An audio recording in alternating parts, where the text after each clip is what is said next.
Desmond Okafor was 41 years old, a structural engineer who had spent his career calculating exactly how much weight a thing could carry before it failed. He drove a 6-year-old SUV he kept serviced and never replaced. He wore a plain titanium band and a field watch with a scratched face because both still did their jobs, and a man does not discard what still works. That February, a steel beam shifted on a site inspection and pinned his leg against a column, shattering it in 4 places and putting him in a hospital bed facing months of recovery. His wife came to the hospital once. The next morning, before he was even out of the first surgery, she had her attorney file for divorce. She believed she was leaving a broken man with limited prospects. She had no idea there was $700 million sitting in accounts she had never been allowed to see. Before we jump into the story, comment where in the world you are watching from and subscribe, because tomorrow's story is one you need to hear. The hospital room was never fully dark. Monitors glowed in steady colors, and the hallway light came in flat and pale under the door, and somewhere a machine counted his heartbeat without being asked. Desmond had spent 19 years as a structural engineer, the last 11 running a firm that solved the problems other firms walked away from. Failing foundations, impossible spans, buildings that should not have stood being made to stand. What almost no one knew was that 12 years earlier he had co-developed a seismic dampening system, a way of letting tall structures move safely in earthquakes, and had patented it before the industry understood what it was worth. The licensing flowed through a holding entity buried 2 layers deep. Engineering firms on 3 continents paid to use it. The accounts, by the last valuation, held just over $700 million. He had never lived like a man who knew that number. He had kept the firm modest, the house comfortable, the cars sensible, because the work was the point, and the money was just a structure he had built and set aside. He was the kind of man who checked the math twice, even when he already knew the answer. When he married Priya 5 years ago, she had been an interior designer with a sharp eye and a thin client list. Desmond had financed her studio, paid for the portfolio shoots that got her noticed, and quietly carried the showroom lease through 2 slow years. He never made her feel she owed him for it. He built the floor beneath her ambition and stepped back so she could stand on it and call the standing her own, because that was what you did for the person you married. You made the support invisible so the rise felt like hers. That was the part she had stopped seeing. The studio, his, the showroom, carried by him. The comfortable life she liked to be seen inside of, funded by a number she did not know existed, on a patent she had never thought to ask about, by a man she had decided was simply an engineer who came home tired. She walked through a life he had quietly underwritten and assumed she had earned all of it, and he let her, because he did not need her to know the size of it. He only needed her to stay when staying was hard. That was the one thing she would not do. Then that February, and everything changed. He would later mark the morning after the accident as the last time he believed loyalty was something a marriage could be counted on to produce. The accident itself was not dramatic in the way people imagine. A rigging error, a beam that swung when it should have held, his own leg in the wrong place by 18 inches. He remembered the sound more than the pain, a flat final crack, like a load path giving way. He remembered the cold concrete against his cheek. He remembered, even then, doing the thing he always did, the calculating. The beam weighed roughly 400 pounds. The angle was survivable. He would keep the leg. He was right about the leg. He was wrong, it turned out, about almost everything else. Priya came to the hospital that first night. He noticed, the way he noticed things, that she stood at the foot of the bed rather than beside it. He noticed that she asked the surgeon about his recovery timeline in the specific tone of a person calculating a cost, not a person afraid. He noticed that when he reached for her hand, she had already begun gathering her coat. He filed each of these away, quietly, without deciding yet what they meant. He told himself she was frightened. People handle fear in different ways. She did not come back the second night. On the morning of his first surgery, while he was still under anesthesia, a process server left papers with the front desk. By the time he woke, groggy and stitched and facing 4 months off his feet, his wife had filed for divorce and moved out of the house. He read the petition twice, in the hospital bed, with a morphine drip in his arm. He did not crumple it. He did not call her. He folded it once, set it on the rolling tray beside the water pitcher, and looked at the ceiling tiles for a long time, counting them. Because counting was what his mind did when the rest of him needed to be still. What Desmond had built over 19 years was not just a firm and a patent. It was a habit of paying attention, and it was a small number of people who paid attention on his behalf. One of them was his office manager, a woman named B, who had run the firm's operations for 9 years and noticed everything that crossed a desk. It was B who came to the hospital on the 3rd day, sat in the hard chair beside the bed, and told him, in a careful and even voice, that she had something he needed to know, and that he should not react to it where the nurses could see. He drove home from the hospital 10 days later with a brace from hip to ankle and a cane he resented. And he did not go to his empty house. He had someone drive him to the one place that still felt like solid ground. He had them take him to his Aunt Mabel's. Mabel was 68, small and straight-backed, silver hair cut close, with the unhurried gaze of a woman who had spent 32 years as a paralegal in a firm that handled high-asset divorces. She had retired 3 years ago. She had not stopped noticing things. She met him at the door, looked at the cane and the brace, and did not say anything sentimental. She made him eat first. She set a plate in front of him and would not let him talk until it was clean. Only then did she sit across her small kitchen table, fold her hands, and tell him what she and B between them had been keeping. "I'm going to tell you what I saw," Mabel said, "and then I'm going to show you what I kept." Her kitchen was small and immaculate and smelled like coffee and cedar and something faintly sweet. She opened a drawer beneath the dish towels and took out a folder that was not thin.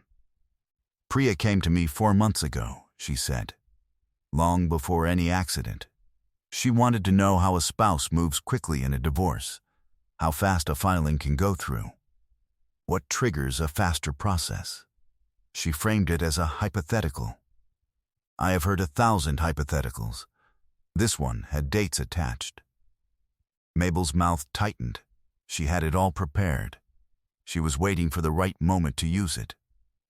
Your accident just gave her one she thought no one would question. Desmond said nothing. He turned his fork once on the empty plate. "I didn't tell you," Mabel said, "because a question to a retired paralegal isn't proof of anything. So I kept records. And B kept her own, from the firm's side. Between us, we have the whole shape of it." She slid the folder across the table. "Eat first was for you. The rest is for her." He opened it and read it the way he read a structural report, not line by line but for the whole, feeling for where the failure had actually begun. The first thing he saw was a record of transfers. Over the preceding 5 months, just under $120,000 had moved out of the joint household account, the account Desmond funded, into an account in Priya's name alone, and from there into a design partnership with a man named Anson Reyes, a gallery owner with expensive tastes and 3 failed ventures behind him. The partnership was not a business. It was a lifestyle Priya had been quietly building for the two of them, on Desmond's money for months before she ever filed. He read it once. Then he folded the page in half, and in half again, and laid it flat on the table. "There's more," Mobil said. The timing of the filing was not grief and was not panic. B's records showed that Priya had contacted the divorce attorney the same week Desmond's firm had submitted a major insurance claim related to the site accident, a claim Priya seemed to believe signaled the firm was in trouble. She had also, B discovered, made an inquiry through Anson about whether an injured principal's disability would reduce a firm's value in a divorce. Priya had looked at her husband, broken in a hospital bed, and seen not a person to stand beside, but an asset that had just depreciated, and a window that had just opened. She had filed while he was under anesthesia precisely because she thought a broken, distracted man would settle fast and cheap. Desmond looked at the date she'd first contacted the attorney about speed. It was 3 days before the beam ever shifted. He didn't say anything. She had been ready to leave before there was anything to leave from. The accident had not caused the betrayal. It had only given the betrayal a date. He looked at everything on the table. The siphoned $120,000. Anson, the partnership, the inquiry about his depreciated value, the prepared filing, waiting for a trigger. He could see the whole shape of it now. The way you finally see how a structure was always going to fail once you trace the crack back to the first stressed joint. It was not a wife overwhelmed by a crisis. It was a planned exit that had simply been waiting for the cheapest possible moment, and his shattered leg had supplied it. "What do you want to do?" Mabel asked. He thought about it for a long time. He set his hand flat on the folder. "Nothing yet," he said. He didn't move fast. That was the part she could never have accounted for. If he had wanted fast, it could have been done from the hospital bed. One call to his attorney. One disclosure of what the holding entity actually held. One freeze on the joint account. And her tidy, opportunistic filing would have collapsed under the weight of what she didn't know. But Desmond had spent 19 years learning a single principle. You do not reinforce a structure before you have fully mapped the failure, because reinforcing the wrong joint hides the real one, and the building comes down anyway. You diagnose completely.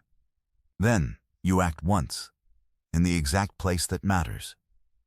So he would map it first. He would let his face stay still. He would heal his leg and say nothing she could read. He let her believe what she wanted to believe. She thought he was a depreciated asset, slow with painkillers and slow on his feet, easy to settle with before he understood his own position. Her belief was now the most useful thing she had given him.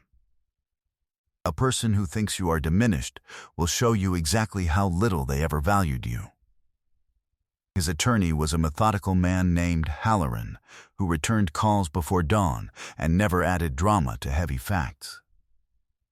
Halloran listened to all of it and said one thing first. "Don't do anything yet," he said. "She's filed assuming an injured man and a struggling firm. She's about to make sworn representations about the marital estate based on that assumption. Let her. Then we put the truth on the record all at once." That was exactly what she did. In her filing, Priya represented the estate as the house, the firm, which she characterized as impaired by the principal's injury and a pending insurance claim, and the household accounts. She requested an expedited settlement, citing her husband's incapacity and the instability of his income. She swore, in effect, that she was leaving a broken man of modest and now threatened means. She built her entire claim on the size of a fortune she had never been permitted to see. He healed slowly. The leg took longer than the doctors hoped. He learned to walk again on the cane, then without it. Then, with only a faint hitch he would carry for life. He worked from the firm's conference room with the brace propped on a chair, And while he healed, the truth was assembled, in order by Halloran and B. and Mabel, the holding entity, the patent, the licensing income, the $700 million valuation, and beside it the record of the $120,000, and the partnership and the dates that proved the exit predated the injury. Meanwhile, Priya believed she had already won. She moved in with Anson. She told her circle she had been brave to leave a difficult situation. She posted photographs from rooms with good light. She called her attorney and described the settlement she expected from an impaired firm and an injured man, her voice carrying the ease of a woman filing paperwork for a result already decided. She said something to him once, at a brief required meeting, that he kept. She said, "I hope you understand I had to protect myself. You weren't going to be able to take care of anyone for a long time." She said it gently, the prepared gentleness that arrives too smooth. He nodded and said he understood. He wanted to remember the exact shape of a woman, explaining why she left him broken in a bed as an act of self-care. Patience was his most practiced skill. It was simply the one she had never had reason to watch him use. In the spring, 11 months after the beam shifted, the settlement conference was set. Halloran called at 6 dull in the morning. "Thursday," he said. "Both attorneys, both parties. They believe it's a routine resolution of a modest estate." A pause. They have no idea what's going into the record. Desmond arrived 30 minutes early. He liked it that way. On a site, the engineer who arrived last was already behind. The conference room sat on the 12th floor. Long table, pale walls, nothing on them. The city visible through a wall of glass. The light was flat and bright. The room was quiet in a way that was different from polite silence. Halloran arrived first, then B with the firm's true financials, then Mabel, who had asked to be present, and whom Desmond had not refused. They arranged the documents along their side of the table in order, and said almost nothing. The only sound was paper settling on wood. Priya came in at 9:02 with her attorney, and, a step behind her, Anson, whom she introduced as a colleague. That was the first signal. She crossed the room with the confidence of a woman who believed it was already settled. She glanced at Desmond once, taking in the faint hitch in his walk, a quick assessment that landed somewhere near pity. Then she looked away, toward her attorney, as if Desmond were simply another item to be divided. Her attorney opened. "Thank you all for coming. Given Mr. Okafor's injury and the impaired state of the marital business, we're seeking an expedited and equitable." "Before we proceed," Halloran said, evenly, not cold, simply precise, "there are several matters that must be entered into the record. They will materially change the court's understanding of the marital estate and the conduct of the parties." He opened the folder. He laid the first document on the table. The marital business is not impaired. The injury to its principal did not affect its operations, and the insurance claim referenced in the petition has been resolved in the firm's favor. Beyond the firm, Miss Okafor is the sole beneficial holder, through an entity established years before the marriage, of a patent licensing portfolio. He laid down the valuation. Its most recent independent valuation is $716 million. The room did not move. Priya's expression did not change, or rather, she worked to keep it from changing, and that effort was visible to anyone watching closely enough. Desmond was watching closely enough. Anson sat forward. The relaxed posture was gone. Halloran placed the second document down. Over the 5 months preceding this filing, beginning before the accident cited as the basis for expedited relief, approximately $120,000 was transferred from the joint marital account into accounts held solely by Mrs. Okafor, and from there into a partnership with a gentleman introduced today as a colleague. Priya's attorney had stopped writing. He was reading. Halloran placed the third document down and slid it toward the center. We want to be precise about what we are and are not saying. We are not asking this body to render judgment today. We are entering into the record that the petitioner contacted divorce counsel regarding expedited filing 3 days before the accident occurred, that funds were moved into instruments connected to a third party present in this room, and that the petition's representation of an impaired estate is contradicted by audited fact. Priya's face went through several things in 2 seconds. Recognition, calculation, and then the specific look of a person watching a structure they were certain of realize it had been resting on a foundation that was never theirs. The silence in the room lasted 12 seconds. Desmond counted them. "We'll recess," Priya's attorney said, quietly, "so I can confer with my client." Desmond stood. It took him a moment with the leg, and he did not hurry it. He had stopped being ashamed of the hitch a long way back. He gathered nothing from the table. Everything on it had already done its work. He buttoned his jacket. He shook Halloran's hand and B's, and he walked toward the door. The cane he no longer needed left behind on purpose. He stopped once beside Priya's chair. He said it quietly. Only for her. Not as performance. Because it was meant for her. "You left the day I couldn't stand," he said. "You should have asked what I was standing on." He walked out without looking back. It did not happen all at once. The audited reality dismantled her filing entirely. The firm was sound. The entity was separate property and untouchable. The expedited grounds evaporated when the timeline showed the exit predated the injury, and the $120,000 became money she had to account for rather than keep.